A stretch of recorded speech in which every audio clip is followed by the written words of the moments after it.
Hello, ladies and gentlemen, and welcome to the Discriminating Gamer. Say, if any of you know how to fix hinges, my door is always open. Ladies and gentlemen, today we're going to go ahead and take a look at Moonrakers Binding Ties expansion from 4 Studio.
We'll get back to the review in just a moment. I want to take a minute to ask you to check out my other channel, that is Cody Carlson, PhD, where we talk about history, books on history, military history. I even post some of my lectures for my classes on there. Please check that out. Please subscribe to that channel. And now, back to the review.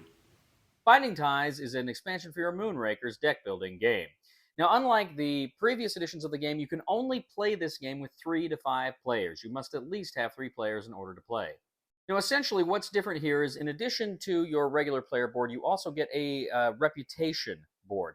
Now, this reputation board essentially has spaces between 1 and 5, and then various actions that you can do by spending reputation with other factions. Now, you have faction tokens for every other player on the board that you put on yours. You're trying to earn reputation with the other players. Every time you complete a contract with another player, you gain reputation with that player or multiple players, and you can go ahead and move up on the board with that faction color. Conversely, if you're betrayed, you fail a contract, you're going to lose reputation with that player. Now, as the game progresses and you get more reputation, as I say, there are different actions you can take. Now, some of these things are you can get more credits, you can get a crew card or another card. But how you spend your faction reputation matters. Essentially, in some cases, you can spend any combination of the faction you've got, and sometimes you can only spend one specific color. Now, once you get 5 points on the track, you can spend all 5 of that single color to essentially gain a prestige point on the board. And it's probably best that you do that, lest your friends try to tank a contract so that you will lose prestige with them and not have the option of gaining prestige. Now, this game does come with new objective cards, with new contract cards, with new ship parts, and with new crew cards. And that is essentially what you get with this expansion. Basically, it is the reputation track, the new cards, and that's kind of what this set brings to your game of Moonrakers. So I've just played this 3-player. I played it with Chris and with Ray, and we're playing it, and we played the other expansions, and we're playing this one. And there's stuff here I like. The reputation track is interesting, and you're trying to get reputation. You don't just get it from allying with people. For instance, you can get it as rewards on contracts. It's something you can negotiate over. There may be some other little effects that can grant you some of these faction abilities. So it's interesting trying to get that up, and you're trying to push it all the way to 5 because then you can buy prestige on the board, a victory point. So that's something it's interesting and it's fun.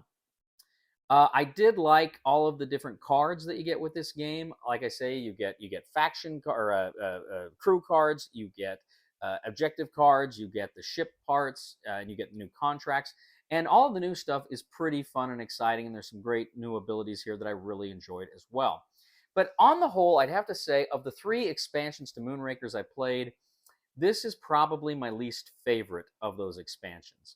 And as I say, you can only play this game 3 to 5 players, but honestly, I don't think I'd play base Moonrakers with less than 3 players. Any good negotiation game needs at a minimum 3 players. So that wasn't off-putting for me at all.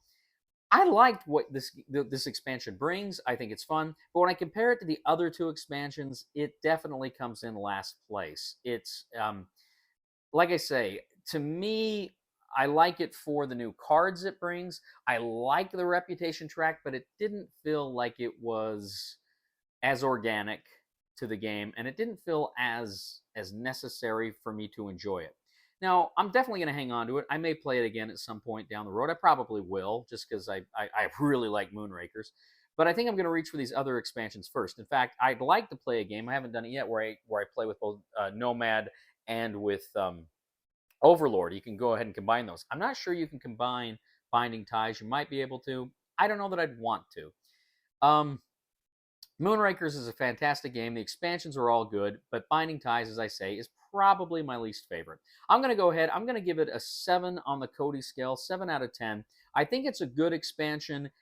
It's just not the best expansion for this game. Thank you once again, ladies and gentlemen, for joining us today on The Discriminating Gamer. As always, I ask you to please leave a comment for us on YouTube, on Board Game Geek, on our Facebook page, or on thediscriminatinggamer.com. I'd ask you to please like us on Facebook, subscribe to us on YouTube, and follow us on Twitter. I'd ask you to give us a like on all of these platforms as well. We really appreciate it.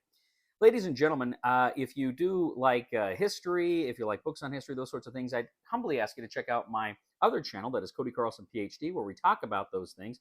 Please subscribe. It would mean a lot to me. And I'd also ask you, ladies and gentlemen, if you really do appreciate the content we bring you here on the channel, I would humbly ask you to click on the Super Thanks button and leave a tip. Well, ladies and gentlemen, here's a bit of advice for you. Never write your sweetheart a letter on an empty stomach. Paper works much better. Please somebody help me on my feet again. And I don't know where I'm going, and I don't know where I've been. Please somebody help me on the solid ground. It's a long time, and I'll be dying. Once a year I wind up in the band. Then we get closer to the enemies and drive them to us, load a bunch of mines, and then get them to go through the mines. Who are you asking? Me? Yeah, sure, let's do it.